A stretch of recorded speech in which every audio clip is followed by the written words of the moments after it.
All right, everybody, I think we'll go ahead to be respectful of everyone's time and we'll get started. I'll have a few announcements at the end, but we'll just jump in here. First of all, I just want to tell you that you're in for a treat today. These three guys are literally the trifecta of technology brilliance in senior living from covering different angles and what's what.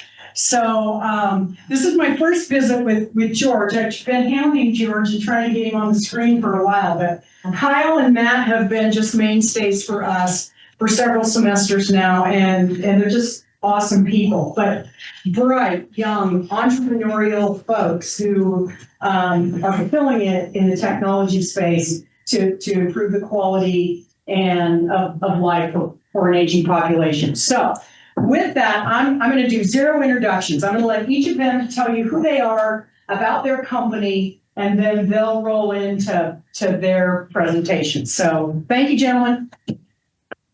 George, you're the newbie. I think you got to go first. No, I feel like you guys need to show me how it's done. It's great to be here. Thank you all for having me.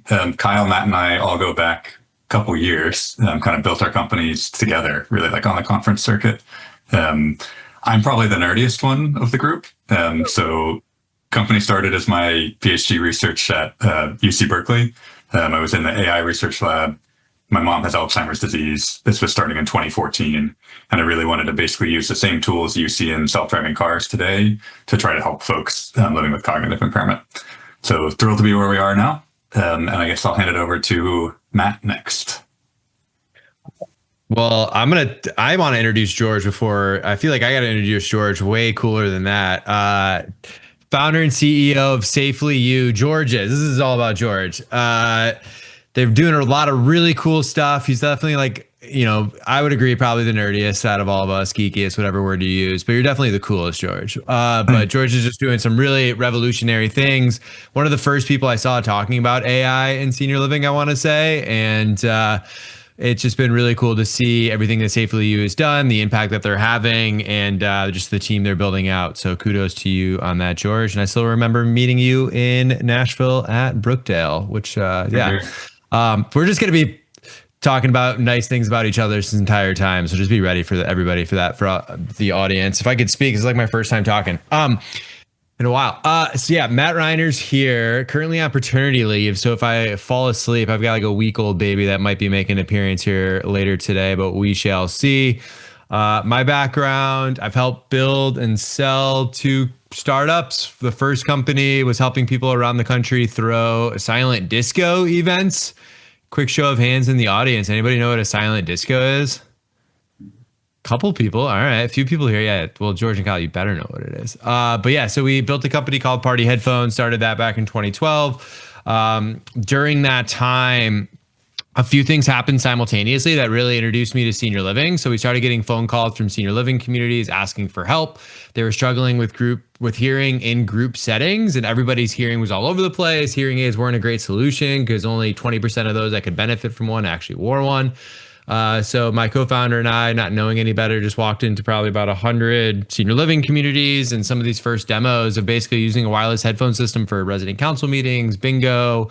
We would have like staff coming up and crying, never seeing their residents so engaged, residents coming up and thanking us, families looking where they could purchase this. And really, we pivoted, or we thought running one company was so much fun. We decided to do two simultaneously and started another company called Eversound, and grew that to basically just help people to hear better. We're trying to be the Beats for grandma and grandpa. And unlike the two here, I'm either the dumbest one or the smartest one, because we definitely sold out, and we sold that company in 2023.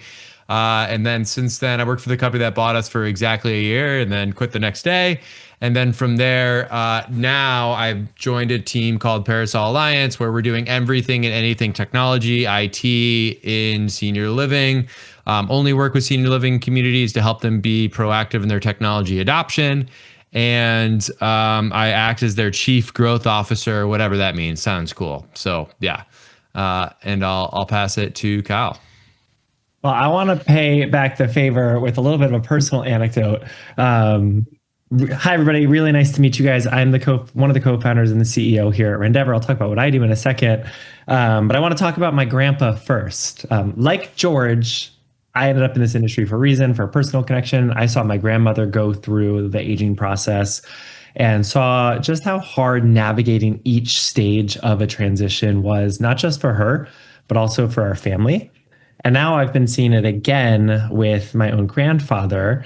Our entire family was down on Long Island. I'm from New York originally over the weekend, and my grandpa is 96 and 3/4, bringing back those quarters here. And unfortunately, over the past couple months, he's really lost hearing. Hearing aids aren't working as well. He's still with it. He's still sharp. He's still sharing stories. But in order to communicate with him right now, it sounds like my family has reverted to using a whiteboard, spelling out one word at a time, erasing it, and then using a whiteboard again. And when I was talking with my mom on Sunday, I was like, man, I know a tool and a technology that would be perfect for this, because Eversound, you saw for years and years and years, including in the pandemic, when there were literal barriers preventing people from being able to communicate, Eversound opened up communication channels between families again.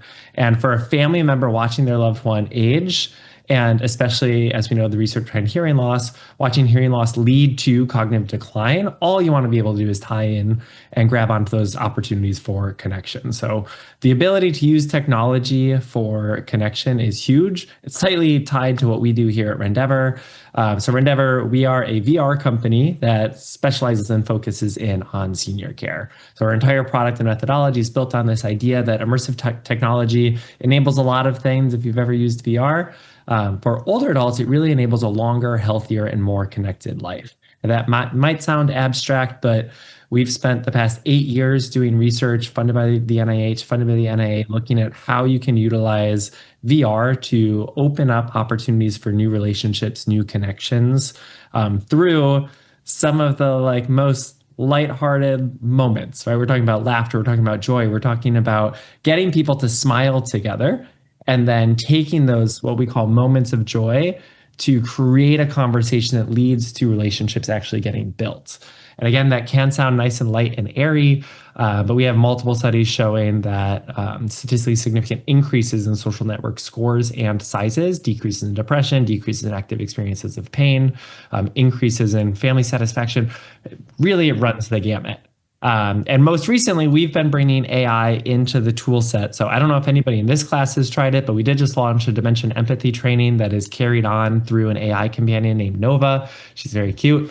And then we have Nova that's actually building out legacy sessions to help people with memory decline hold on to their stories, share their stories through immersive reminiscence therapy, and then engage in those stories through actual communication. And it all starts with VR. So been doing this for this is year number 10. Have not sold out, but who knows what the future brings. Really excited to be here.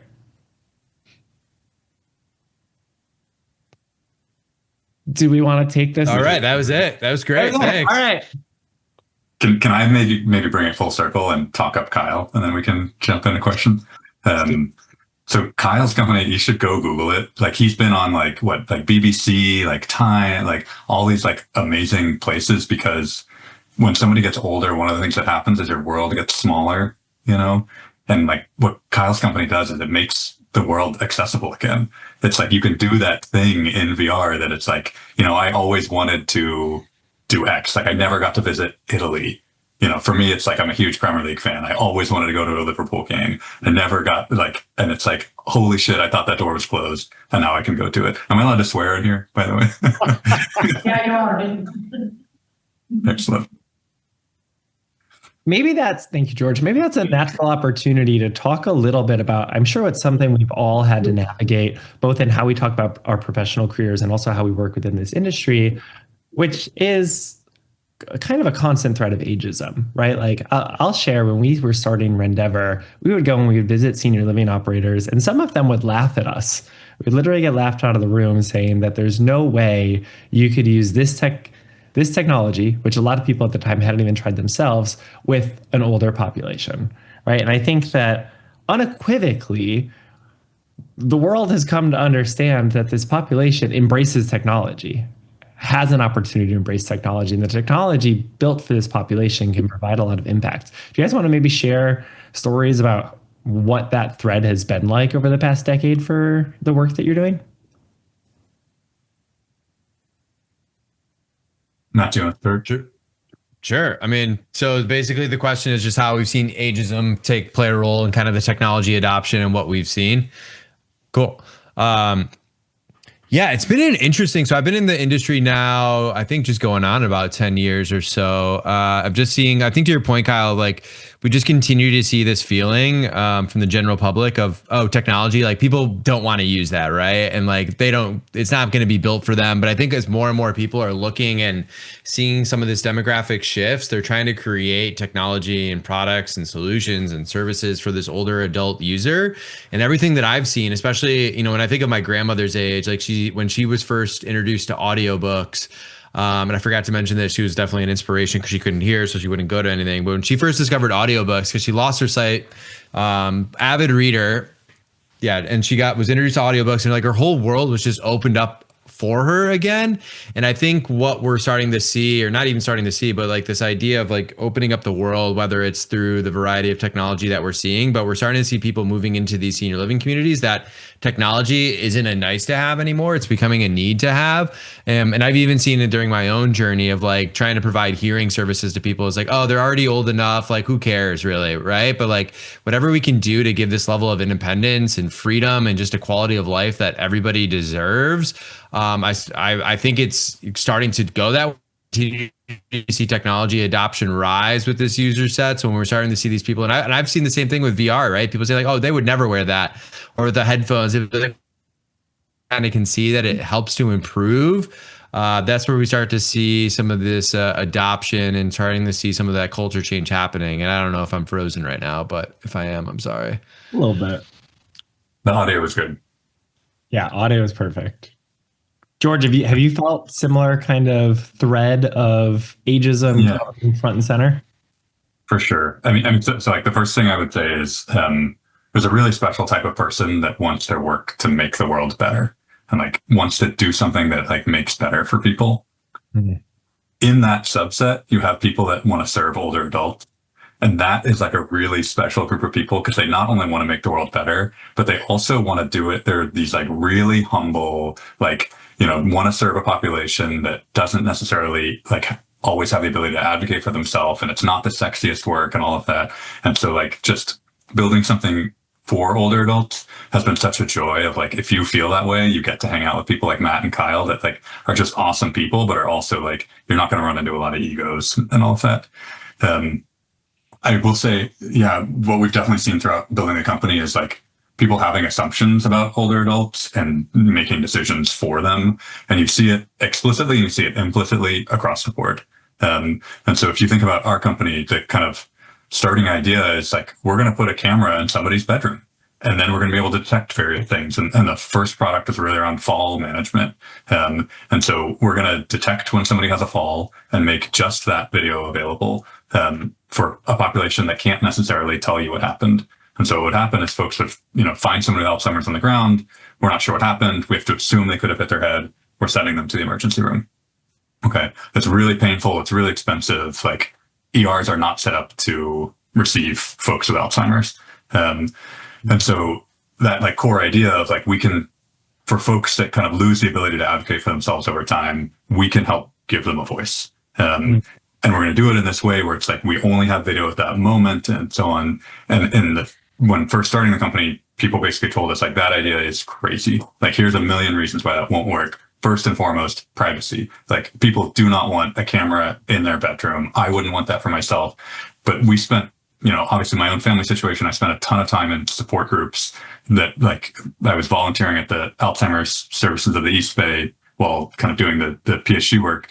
And they were so kind to like let us spend time sitting in on the support groups, and you would hear families talking about like, we're already putting cameras in place for these reasons. And like, you would look at like, there's a million smart baby cameras, but there's no smart cameras for older adults, right? And so it's like, why are we innovating for babies, but not for like the other side of life? And there's a lot of like needs that the population has that's different that we could really serve. And so it was really about like, in those early days, it was NIH backed, and we did a study with one memory care community and then with 11. And we had to like basically show that folks would opt in for the system. And what we showed was we would get 85 to 90% opt in, and it was their choice. And like, if you give people that choice, you will be surprised at what people actually like. Don't assume you know what somebody else wants, because you don't know the challenges that they're going through. And like, if you give them the choice to have different tools, surprise, surprise, like people like to have those options, whether it's, access to hearing, or access to experiences and all the things that Kyle offers. So I think, and we see that from a regulatory standpoint as well, by the way, that it's like, time and again, we'll see regulators, residents have a right to privacy in the room. They also have a right to choice and a right to a home-like environment. And so as soon as you're restricting, like you can't put something in that room that they would be able to put in a home, that feels really not great. But you'll still see people say like, well, I don't feel like, this is ethically right for whatever reason. And it's a very personal choice, and you just need to give people that ability to make a choice. And that's what I see restricted, is like people try to make choices on behalf of older adults. I don't know if you share that, Kyle. Yeah, 100%. I think, it's so important when we work in this industry to talk about dignity and to talk about purpose. I think those two concepts come up a lot in this industry. And the way you've approached it is, I think, important in two facets. One, it's research driven, which obviously I have a lot of love and respect for. But two, it's also user preference driven, right? Like our definition of dignity for someone might not be their own definition of dignity for themselves. That's really, really important to remember when you're building for a different population. A lot of the research that we end up doing ends up being for people with dementia, with Alzheimer's disease, which we would classify as a more vulnerable population. Anytime you work with a vulnerable population, it might be easy to assume, right? The reality is you need to build with that person. And the best way to do that is by going right back to the beginning and building with research in mind, building with some of these kind of like, how do you figure out what system usability looks like for this product, for this person? They might have different privacy concerns than somebody else has. They might have different safety concerns than somebody else has. If there's a product that's going to allow them to live this other facet of their life more vibrantly, you don't know what they'll think about this one thing. I'm sure that's kind of what you've seen. I'd also love to dive into the component of research backing as a mechanism to change society's perspective on age. For us, it's been really interesting. I've been reflecting on this a lot coming up on 10 years. When we were starting, when people were telling us we can't use this technology, it opened up a need for our business to take an evidence-based approach. And same thing, I'm sure you guys agree with me, when you're designing for a vulnerable population, you need to be evidence-based. But there's something interesting about when you bring in cutting-edge technology that it's the only mechanism to actually open up the door to commercialization is to be evidence-based. So there's all of these, one of the things that I love about senior living is that this industry embraces holistic health more so than I think any other industry does, because it's front and center. What the research says will lead to a better life, a longer life. And so there's all these technology, there's all these tools and products that will come in and sell into the holistic lifestyle without necessarily having the true evidence to support some of the claims that they're making, at least at the level that's demanded on us as technology providers. So we've spent 8 years, we just finished our first clinical trial. We have 2 preclinical trials active. We have another clinical trial that just got funded yesterday.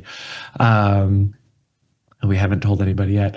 And the only way we're able to bring this tech in is through research. And I think what that creates is a lot of benefit, not only in the way we're able to commercialize for the long term, but also in the way we're able to talk about the technology. I think it's been really interesting to think through, like a lot of my friends who are working in tech, but are working in maybe social media tech, or they're working, in defense tech or some of these other places where the benefit to society is not as clear. And being able to bring in pure benefit as backed by research to help understand and really provide some validity and some proof around the emergence of this space, I think has been pretty delightful for me as an individual. You agree, George? Yeah, I mean, 100%. One, like, congrats, first of all, especially in a world where, like, I know all of that funding is at risk and blah, blah, blah. And the fact that you're, like, getting that awarded means I know you've got to be, like, top. Yeah, that's freaking awesome. For me, the research backing was a really awesome segue. So we had SBIR grants as we spun out of the university, and it let us basically like, think like scientists and test fundamental hypotheses, but do it, taking our first steps as a company. And so we could test things like, do people actually want what we're doing? And like, if not, great. Like we haven't taken outside capital or things like that. Like we can, go do something else and like find a way to be helpful. And so it lets you like make sure that what you're doing is actually helping, and then have like a really solid foundation that then you can kind of build from. Because ultimately, taking outside capital comes with all of its own, like, you want, at least the way I always felt, is like I wanted people to be investing in the company, not because it's like ethically the right thing to do, but to just build a really freaking great business where people are buying the product because we're delivering value. And like, that's what always felt really scalable. But once you take outside capital, then like they're investing with an expectation of some return and blah. So like, you really want to be able to like, okay, we know people actually want this and there's a path to generating revenue and blah, blah, blah. But then you can use the like amazing NIH funds to like figure out, I'm sure you're using it to like validate the next thing of like, we're testing the next hypothesis and all of that. So it is, when you're doing something that's real good for society and also saves the government a ton of money, by the way, then it just makes such sense to be doing it in that way. 100%. 100%. A lot of your product, George, is based in AI. And Matt, I think you have over the past 2 months really entered within our industry with a fresh new title of like AI strategist. And at least that's my perspective, as you've been on LinkedIn and on the conference circuit. What do you think? Like, I think AI is a ripe conversation. I'm sure for everybody in the audience, y'all are thinking about AI both probably day to day and also how it will influence kind of career trajectory. What are you seeing, Matt? What is this industry doing with AI? Yeah, so I will say, if you want to get accepted to speak at a conference, just put AI in the title somewhere. It's like the buzziest of buzzwords ever. It is kind of crazy to see. I think from an industry perspective, AI, the stereotypical answer of AI is going to change everything, which is what everyone talks about. But I think when we're looking at AI, I think you need to look at it in two buckets. One, how do you just become like the optimized individual, right? Like, and I've just using like $20 a month on ChatGPT. Now I have it editing and doing all of my podcasting. So like 5 hours is now 20 minutes. So how do you become like just this self-imposed AI person that is basically, I like to use the analogy like you're Oz pulling strings behind a curtain, and just putting things out into the world. But then we're starting to see, more and more people embracing solutions like Safely You and some of these other AI platforms. And really what this industry is facing is a workforce shortage. They are seeing as AI, I would say it's not the magic bullet to solve everything. I do believe in like the 80-20 though. And I do think it's going to help solve a lot of those things. And it allows people just to be smarter and more effective and more efficient.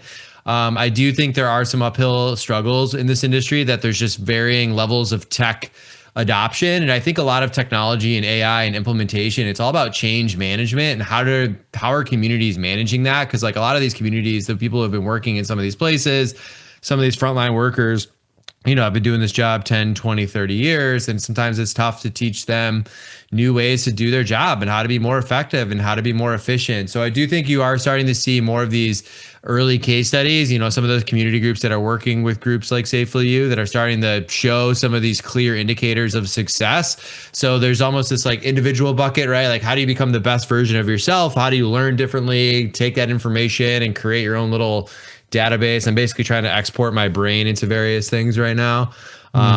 I do have a Matt GPT. He's got a full head of hair, I will say, but just working through that. And then there's like this team dynamic, and how do we use it in business operations and care and clinical operations to ultimately just create a more effective and more efficient workforce. And I think everyone's scared of these AI, humanoid robots, Terminator. But, I look at AI as, and the mantra I always tell people is, automate the mundane to elevate the meaningful, because there's a lot of mundane BS, or I guess we can swear, bullshit that goes into some of everyone's day-to-day stuff. And if you can try to automate that and take more time to be more human, right? And I look at these senior living communities where, when I think about it for them, right, like if I'm trying to maximize the meaningful for them, it's those relationships. It's the relationships with your residents. It's the relationships resident to resident. It's relationships that other people are embracing. So how can we use AI as a tool to use it, to embrace it, to optimize it for what we need in order to make everybody around us more human at the end of the day. I think there's something I want to really capitalize on what you just said. I remember I was giving a talk maybe 2 years ago with Joe Velderman. Everybody loves Joe in this space. And a question came up from the audience about how he was using AI in robotics, right? Robots in senior living is also a big thing, both social robots and workforce robots.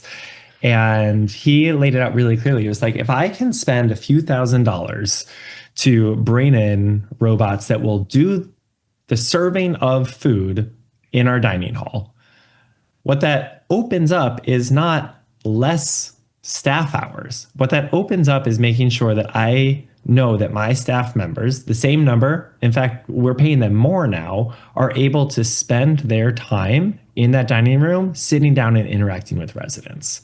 And I think that's the key, right? We all know in this industry, again, holistic health, human connection, these are the things that actually drive longevity for an older population. And so to be able to use any form of workforce automation, whether that's robotics or AI, to open up better opportunities for the humans to do their job, to do their role into the human side centered of care. It's just that's where I think things are going. And it's got to be interesting being a student right now, where there are a lot of reports on how AI is replacing jobs. Jobs reports for the past couple of months obviously have not been great. And I think this industry is one of those unique ones where humans will always be first. I think generally the care industry, the health industry, humans will always be first. And George, maybe you can unpack that a little bit, because I'm sure a fair bit of your sales process is truly human-based ROI. Yeah. So first, I was totally thinking along the same lines you were of looking at the recent jobs reports, the critical challenge, if we think about, the population and demographic shifts, it's like we do not have enough young people to care for all the older folks and folks that need caring. I just watched a YouTube video on the birth rate in South Korea. It was it's at 0.72 right now. And they're basically that means in 2 generations, you effectively don't have South Koreans, which is crazy. Having just watched K-pop Demon Hunters, we need to not let that happen. Banger soundtrack, I will say, but yes. Yeah. So what I see is in this industry, there's a ton of we just don't have enough people, and we need to augment the people that we do have. And so I think the first thing that we're actually going to see happen is in other industries, you're going to see where jobs are more replaceable. But I think self-driving cars is the analogy, that is going to happen. And what that will mean is we have a lot of people that were driving for Uber or things like that, that are now looking for jobs in other sectors. And we definitely are a couple big breakthroughs away from robotics being able to come in and have a robot that assists with toileting or things like that. But that's not necessarily true in other industries automotive. And so there's I think a ton of opportunity for us to show that how great being in this industry can be, and how fulfilling it is and all of that, and attract talent into the industry. In terms of your direct question, Kyle, in terms of opportunities to serve, where we're thinking a lot about right now is, using how do we basically create cultures in a building where people are rewarded on output instead of input. So instead of being paid hourly, I can be rewarded for doing my job well. And if you can kind of figure that out, you can design reward systems where everybody can be leaning in. And we see that as the big opportunity. It's not replacing staff or things like that, but designing systems where people lean in, where you design for really good cultures in a building and things like that. And so where I'm kind of spending time obsessing is, if you think about, using Uber as the example again, if I'm a driver, I can complete a task, and it's pretty obvious what completing a task means, going from point A to point B, and with a certain level of quality, because I'm going to get a 5-star review or things like that. So there's some definition of what completion is, and there's some ability to get a quality assessment on it. And so if we can design systems like that in senior living, where people, the staff members in the building can be paid more for the quality completion of tasks and things like that, and people are leaning in and being recognized and rewarded and all of that, I think there's a ton of opportunity there of basically how do we use AI and this kind of complex pattern recognition that we can do now to design systems where people are really recognized and rewarded in a way that we couldn't before. Mm. Mm. Yeah.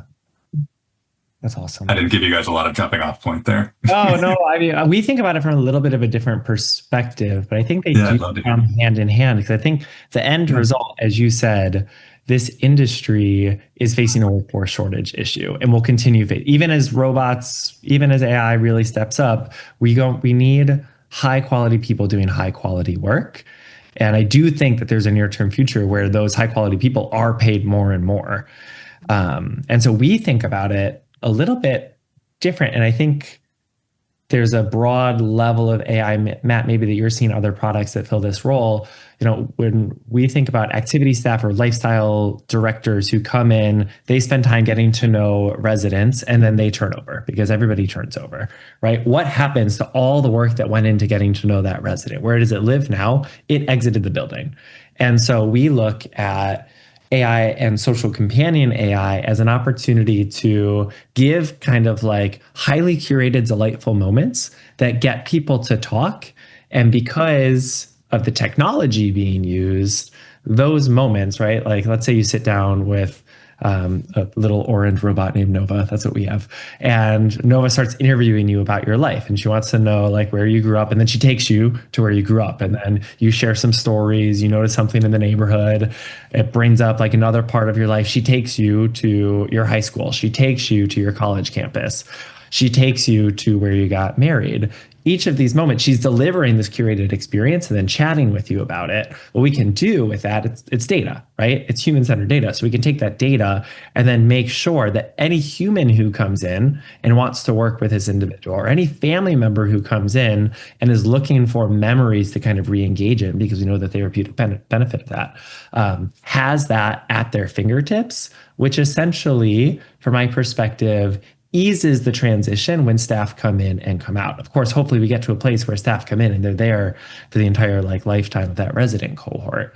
But I think that that's one of the other sides where AI solves a data challenge that we have in this industry, where only so much can exist on paper. Or like a personalization, right? In the same way that if I go on Netflix, I have things that are curated for me, or go on YouTube or whatever. It's like you can use data to personalize experiences, instead of like the way institutions can work is, if you're in senior housing, you get the activity that's kind of the middle of the bell curve, whether it's bingo or whatever else. It's like they're going to provide those activities and experiences that they think will appeal to the most people. But what you've done is like created a way to like give real personalization for like, hey, I'm not actually interested in bingo. I actually love, whatever else. And that is like a super cool opportunity in AI in general. It's like, how do we really understand and personalize things for people? And I think it enables, if these technologies enable the human to deliver better care and deliver better experiences, they also get more fulfillment, right? As you said, we all end up in this industry for a reason. To be able to deliver better outcomes serves that personal mission. Yeah. Matt, anything you want to add there, and kind of your thoughts as you've been becoming an expert in AI?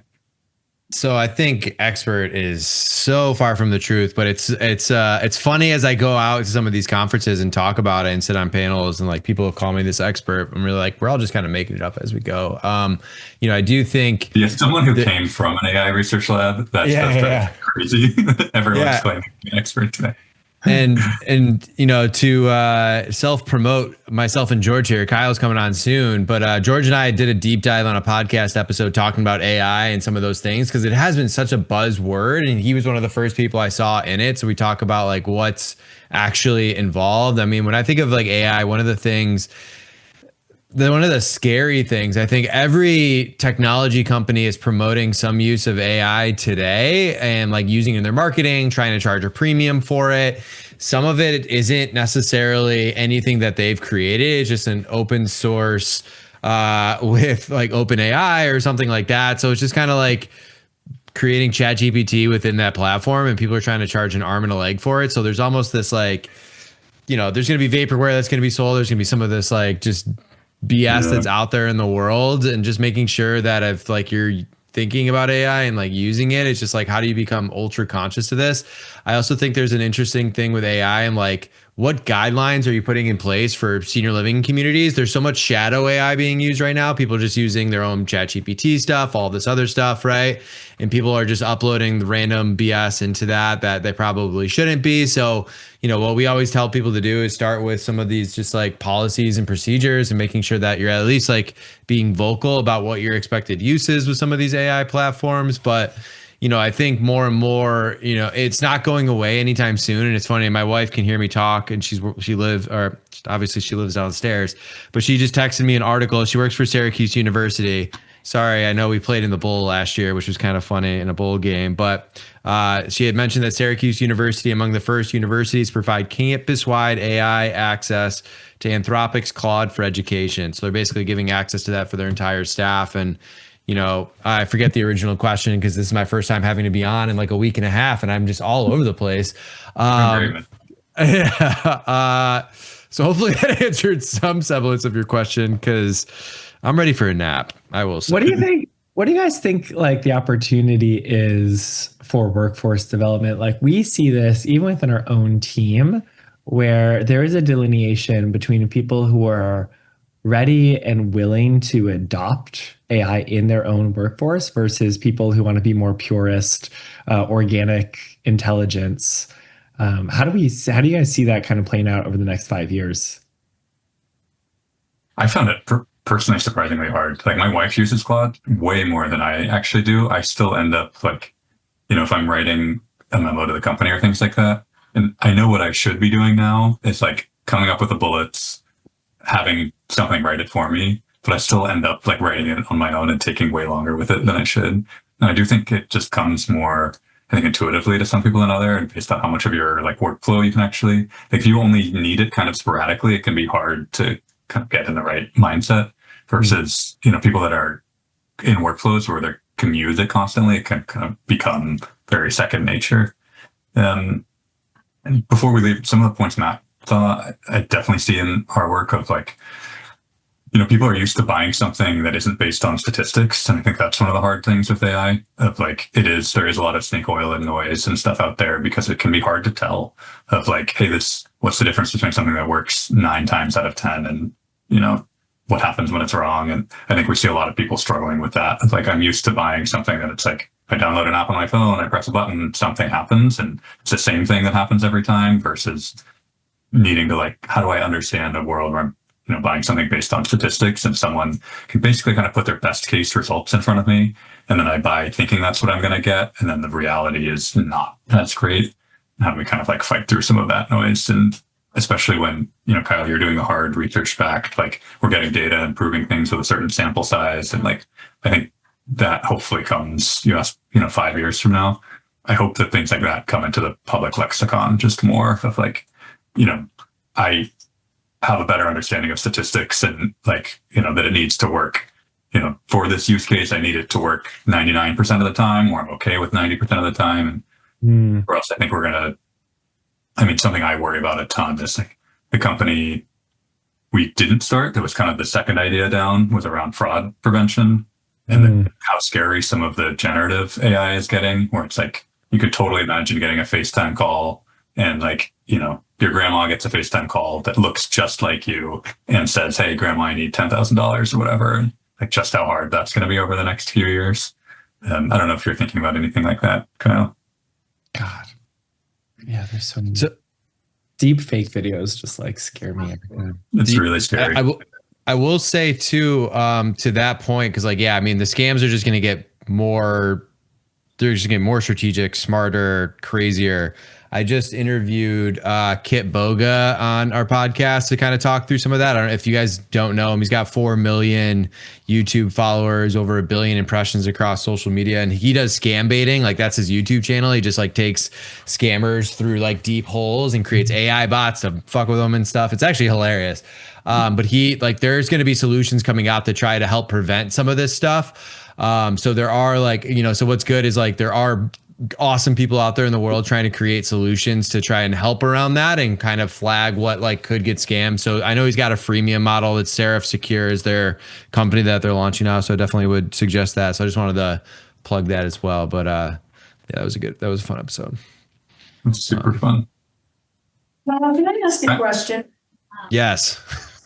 So going back to something you said at the beginning, you were talking about when you first were launching your company and going into communities, and you were literally laughed out of the place. So what you said after that is not what I thought you were going to say after it. And let me tell you where I'm going with this. As you and Matt would maybe know, ageism, this is the first time we've kind of woven the thread of ageism through this class. And this is a class, this is 200 level class. So most of the people that are out here are probably 18 to 20, I'd say, right? 18 to 20. And we kicked it off by saying, you know, ageism runs both ends of the spectrum. You know, older people suffer from ageist practices, as do younger people. And the terms old and young are relative, very relative. So for me being 66, I look at the three of you and you are young men. You are young, right? Because I'm 66. My guest last week was 90. She's older than me. So there, you know, I mean, well, let's just go there. But where I'm going with this is this. What I thought you were going to say when you were laughed out of the building 10 years ago was because someone older than you was thinking, how could you, young punk, possibly have an idea and know anything about my aging population? That's where I thought you were going to go, and you didn't. But have you dealt, you know, as young entrepreneurs, you had to have dealt with the ageism thing on the younger side. Can you talk about that? All of you, maybe. I remember being at a conference together, and a CEO of a company came over and basically was like, don't you see something wrong here? Like, don't you see something wrong that like you kids are calling yourselves CEOs and like you think that you can follow? And he basically like, just like, yeah, we're both just like, we're just trying to help. And like, we genuinely like, we have data, like, do you want to have a, and there wasn't like a conversation wanted. It was just like, yeah. I've experienced it. Tell me who that is offline, but Yeah, I'd like to know that story myself. I've had other vendors in the industry say something in front of a shared operator that we work with, essentially discounting me because of my age. And it's so backwards. Ageism is so backwards. I think it's one of the, you know, not only on the, you know, ageism goes both ways, but I think as a concept holistically, right? It's 2025. We are such better humans than we were 50 years ago. We take all identities and personalities, like we have serious discussions about this all the time. For some reason, ageism is always missing, no matter which side of the spectrum you are. And whether or not, I don't know, my ask to everybody in this class is whether or not you end up pursuing a career in senior living, just remember that older adults are almost today the largest population in the world. And if you see anybody saying something, like, be the one to speak up. It happens far too frequently, and it's really easy to jump on if it's racism, sexism, right? Like homophobic. There's a million things that anybody would jump on. Be the person that jumps up about ageism. I'm sorry, that was not what you asked, Darcy. I love that you were asked about like, have you ever had it? And you immediately, this is how good of a person Kyle is. Like, yeah.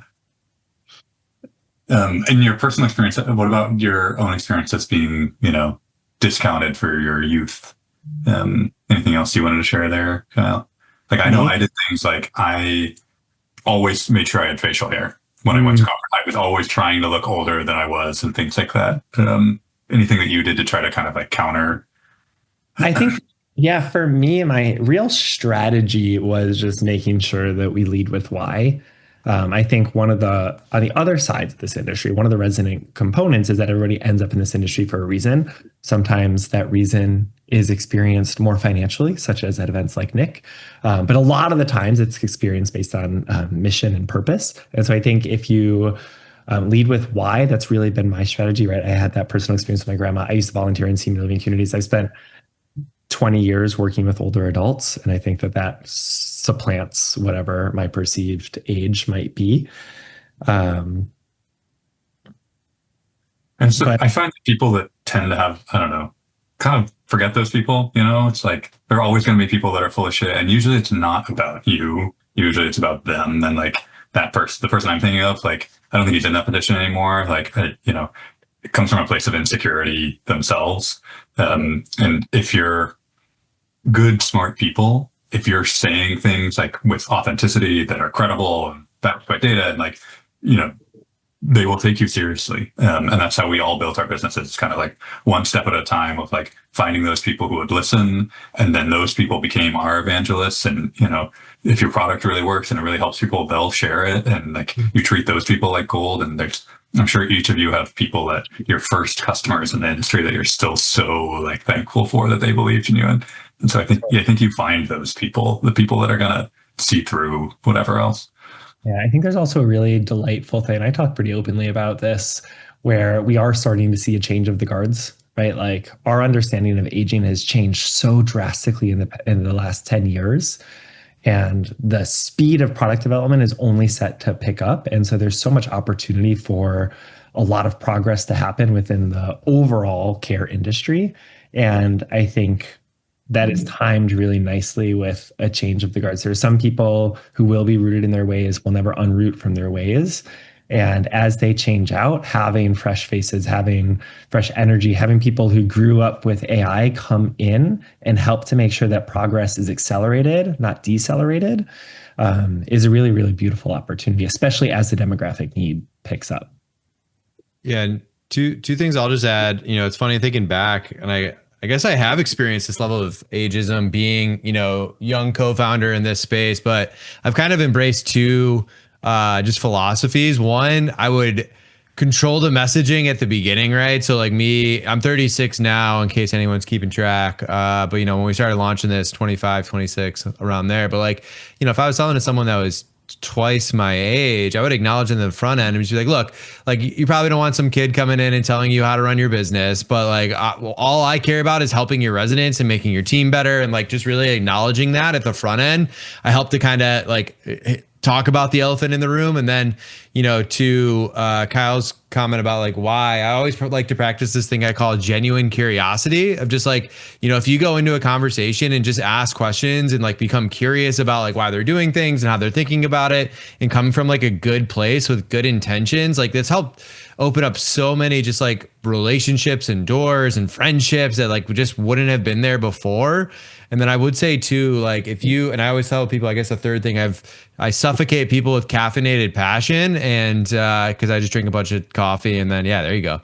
As I'm on my like fourth cup already today, and just try to like hit them a lot of storytelling, a lot of the things, right? Like if you come in with like sharing those stories, sharing those loved one stories and what kind of drew you to this industry, you'll find your people. There'll be, you know, there's assholes in every industry, right? Like, but those are just the people you learn to not spend any time, and you find that they're energy vampires, and like, you know, you just avoid those people when they tend to come around. And yes, changing of the guard is a real thing, and it is happening, and we're continuing seeing that more and more take place as well. I ask the two of you, as we're now all mid-30s, are you feeling your age more? Depends on the day. I think being sleep deprived right now, it's kind of hard to give a good thing. But I will say, I mean, going bald, I felt that's been fun. So that's been good times. Showers are real fast, effective, efficient, you know. There you go. I'm pretty open and candid about this. I'm a big believer in the longevity game. So I pay for big blood biomarker panels. I track a lot of things. I cut out a lot of toxins. I don't drink. I exercise like crazy. So I find it really interesting working this kind of dichotomy where I want life to be better for older adults who are currently older. And I want us as society to really embrace aging as a possibility, not just today, but what aging can look like 50 years from now when we get there. And I think that's one of the unique things about working in this industry is, you know, that you're not just working on behalf of the residents that you meet. You also know that you're working on behalf of your family, yourself, your friends. And I think that really creates an environment where it's feasible to wake up every day inspired and excited to get to work. Mm-hmm. And I found, you know, we've all grinded so hard, right? Like to build these companies from like at times to sheer force of will, right? And it's, you know, taken a lot from each of us. Things like what you just described I started to appreciate more and more just like consistent exercise and sleep and like, but particularly shout out to you for like being able to exercise like crazy. I found such a difference in, obviously it matters a ton of like that you're getting up in the morning and you care about what you're working on. But I've come to appreciate just in the last year or two of like just staying on top of like the basics of, because definitely I felt my metabolism like hit a wall when I got into my 30s and started putting on weight and whatever, but more I felt it in my mental health, and being able to just like, when I'm on top of exercising consistently, that's what I found is the biggest difference for me. I have another question, sticking with kind of the demographics of this class. So we know they're roughly 18 to 20 years old. This class is also, for the first time this semester, because it's added this ageism component, now fulfills a university core requirement toward a baccalaureate degree, which is awesome. So there are lots of students in here who aren't here because they're studying senior living or thinking about this as a career option. Although, my goal is to plant that seed because we know this is an industry that can find a spot for everybody. It doesn't matter what your major or your minor, or if you have no education at all. There's a place in this aging business industry for everyone. However, there might be a few people in here that are budding entrepreneurs. Maybe they already are. Maybe they've already got something going, I just am not aware, or they don't even know yet that they're going to be entrepreneurs and create something way cool like y'all did. My question is for those people, how did you fund your dream in those early years? Who wants to What paid the bills? My wife. Okay. Okay, love it. Love it. Step one, get married. Yeah. I mean, have a support network, honestly. Of like, it's gonna, like, I had to cut my salary 4 times. I'm sure Matt and Kyle, did similar things. Especially if you're starting something when you're super young, and having a support network, whether it's your parents or the people around you, both emotionally, actually majority like emotionally, because there's going to be hard times and all of that is a really big deal. I don't know, Yeah. Kyle, how you... And I would emphasize, I talk about this openly too, is that the level of risk taking that at least it took 10 years ago to start a company is a privilege in and of itself, right? Like to have that support network, you can't just snap your fingers and get it. And so if there's anything that I've come to really value over the past 10 years, and anybody can tell you this, but I think when you actually go through it, you experience a lot more close to home, is that any time that you spend watering your relationships and watering your network is time worth spending. I don't know. That's probably the core advice that I would give. We have a baby coming, Matt. I think so, yeah. I don't want to discount what you just said, George and Kyle, but I think I see a baby in the back. So Please. this is Matt's baby number 2, baby boy. He's got a little girl that's adorable. This baby's like a week old, so we're going to see the baby because that's what. Oh my God. I gotta have like Lion King being played right now. This is Bennett Matthew, and this is my wife Bailey. She's the real MVP here. But yeah, so he was born last Sunday, and buddy, he is oh my God, he's a chill baby. So Yeah, you win. good job, Bailey. I will say changing a boy diaper has been very different than a girl diaper.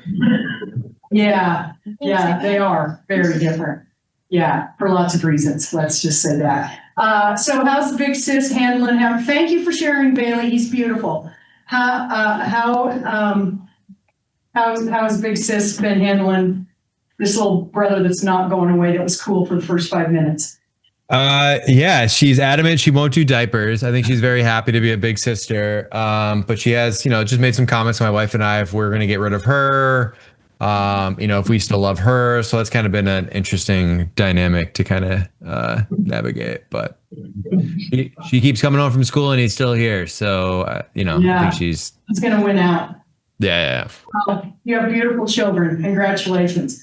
Questions? I get it from their mom. From the class for these 3 guys. Yes, please go ahead. Have you seen an increase in funding for the sector you're in? or have you seen like an increase of interest? George, you're probably the most qualified to answer this. Sure. So we've raised a little over $100 million. Whoop whoop.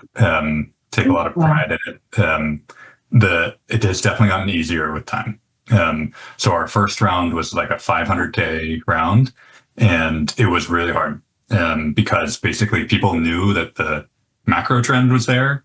Like we see the demographics, but the path was not clear at all. Of like, how do you actually, what VCs basically look for is like, can you grow at venture backable rates? Can you grow fast enough that it like makes sense for them to invest? And that is a very small sliver of companies that's actually true for. And it's really freaking hard to like stay on that path and all of that. But in those days, the questions were like not about whether the opportunity was there. It was about what does that path look like? And what we basically found was that like VCs want to be disruptive, but really in spaces where they know how the customers buy and like it's clear what that go-to-market looks like. And that didn't used to be clear at all if you want to serve older adults. I think what these people have shown is that you can totally do that in senior housing. So in senior living specifically, there's actually a ton of funding coming into tech companies because we've basically shown that like this is the pathway versus trying to support people at home or support people in other environments. It's like in senior housing, what you can do is you can start in a couple of communities, but they might, operate 30 communities. And so you can show outcomes and they'll bring it to more. And so you can kind of grow at this pace that actually makes sense for you to be able to attract capital. And so as more companies have shown that, we're seeing a ton of funding actually coming in, which is a really unique moment for senior living. And then I do think that this industry will basically be the launch pad for, if you can show it works here, you can hit a certain level of scale and then support people living in their own home or things like that in time to come. Agreed. Nothing to add. What was the question? Another question.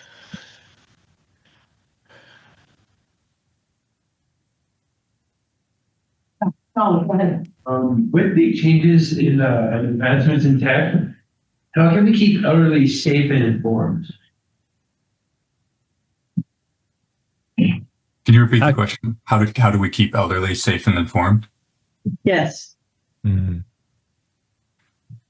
Mm. There's,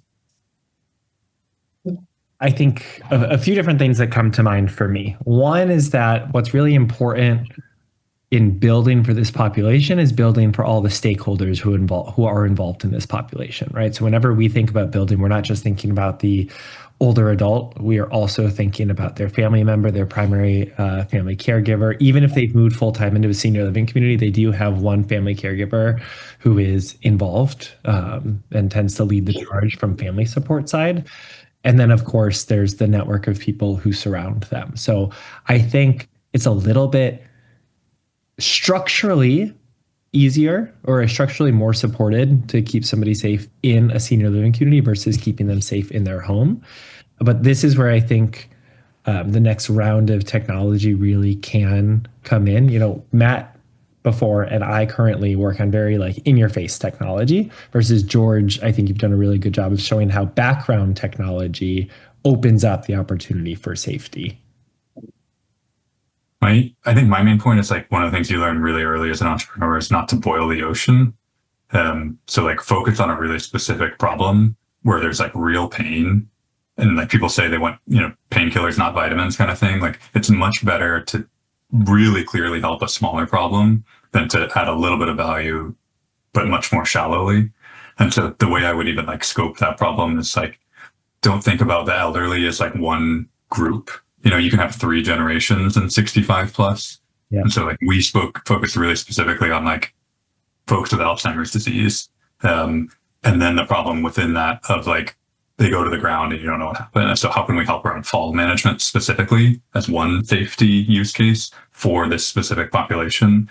And then once you can like very clearly show you're helping there, then you can kind of like earn the right to do more. And I do think technology gives a lot of opportunities, but it also can be really easy for you to try to do too much too soon. That's probably been a lot of our learnings here of like focus really sharply. The more you can focus, the better on the specific problem you're trying to solve. And then, go one step at a time.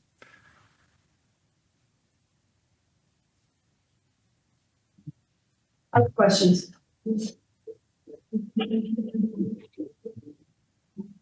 I have one more. If I understand your products correctly, you're primarily selling business to business. In other words, Safely You has their products. They work with Merrill Gardens to contract and install their systems or whomever. Yeah. You do not go business to resident. You are not, Kyle, selling a VR headset program necessarily to one resident in one building. Is that correct? Correct. So your value add also then becomes for the community, if, as I think about it, points of to distinguish yourself in the market of, okay, so this Merrill Gardens building or Aegis Living building or whomever building has Safely You. We can keep mom or dad, we have a system in place to help keep them safer, blah, blah, blah, blah, blah. So it becomes a marketing campaign. Is that correct? Correct at a high level. First of all, my mom lives in a Merrill Gardens community, so great There you go. choice. But yes, basically they have various kind of value propositions for them. What we found to be the one for us, it's really about increasing resident retention. So basically, if they can keep residents safer, then they're going to stay longer in the building, and that has very clear ROI associated. Mm-hmm. Yeah, same. I think marketing is a no-nonsense way to start the conversation, especially with experiential tech. But at the end of the day, we look at population health data compared to our research outcomes to be able to show that, what George says is safety, what I'll say is happiness and connection lead to better resident retention. Because at the end of the day, the senior living industry exists on move-ins and retention. Yeah. And the other sound product was the same way, Matt, correct? You sold the program, the system to a building. Yeah, the main service line was B2B, so we sold directly to the community. We did play around with some like B2B to C models and B2C model, all just kind of testing and iteration over the years. But directly sold to the community because I think too, like especially with platforms like Safely You, like a lot of these communities are looking at length of stay, the retention, right, for these residents, and if they can increase that. If they can help people live longer, live a better life in their community, they're going to make more money from it. So that's kind of where that ROI comes into place and why you're starting to see more and more communities embrace technology platforms. And the big thing there was we could get clear attribution around it. So the reason why like Google is a much better company than the billboard company, it's like, when I spend a certain amount on Google, I see that as click-throughs. It was really hard with other value propositions for the customer to actually know that they were getting ROI from it. So when you use like, hey, this is going to help with your sales and marketing, people are going to move in because of our system, it's going to be really hard to tell if that's actually happening. Like, did a move in really happen because of you, or did it happen because the salesperson did a great job? Versus with resident retention and length of stay, they can compare the people that are using our system to those that chose not to and compare it to a baseline. And so we can get really clear attribution around it. And then it also just like feels really good, I'll say, of like by keeping people happier and healthier and safer, then what all of us want is that we're going to live longer and more fulfilling lives. Awesome. Anything else in class? Gentlemen, any last words of wisdom from the mid-30s crowd that is way closer to the age of these students than this old hag standing up here flashing them? So give them your best shot here. Matt, you're the one with kids. You're the one who has to give the real perspective. I made the mistake and opened up Slack and everyone's just bombarding me. What was the question? I'm sorry. I haven't been on in like a week and a half. Any words of wisdom for this group of 18 to 20-year-olds? Yeah, I think the 20s are designed to figure out what you want to do and more importantly, what you don't want to do. You don't have to have all the answers coming out of college. And just kind of like figuring out what lights your fire, what lights your passion, and just like how coming up with your own definition of success. I think from a cultural and society standpoint, we all define success differently. So just aligning into your internal values of what that actually means to you and what that could mean. I mean, it could be, a variety of things and just living true to yourself. There's a lot of pressures out there to climb the corporate ladder, right? Do all this other stuff. I've got friends that are having the time of their life running a dog bar in North Carolina, right? Like it's really, there's a lot of crazy ways to make money and make a living in this world, and just using your 20s to fail, learn, grow, become the best versions of yourself, and will really help to launch you off whatever you want to do and whatever makes you happy. What a bad. Super So well put. wise. Yeah, could not agree more. Yeah. The only thing I would add to that, I would 100% agree. When I was your age, I thought I was going to do a PhD. I was so certain that I moved to Brazil to continue research and thought I was going to be a neuroengineering PhD. And who knows, if I went down that path, maybe I would have raised $100 million for Endeavor, like George. But I think the biggest thing as you get ready for what career looks like, as you get ready for what the next 10, 15 years looks like, is be the person that says yes to the opportunity. Because it will bring you down really, really, it'll open up way more doors than I think you could ever expect. And so just always be ready to say yes, even if you don't know exactly what's going to be on the other side of that door. George, final thought?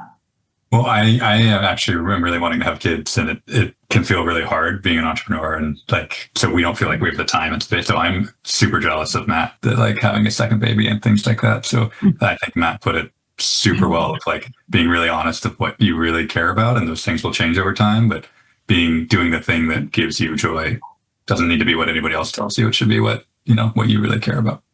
And it may have nothing to do with what you got your college degree in. I got a degree in sport management. But you may end up doing something that has nothing to do with what you studied in college. Matt, you're going to run that kid's little league team. Oh, I can't wait. Gentlemen, thank you. No. Thank you. Always pleasure. Love hearing your wisdom and your insight, and just love your passion for all that you do. So thanks for making the time for us today.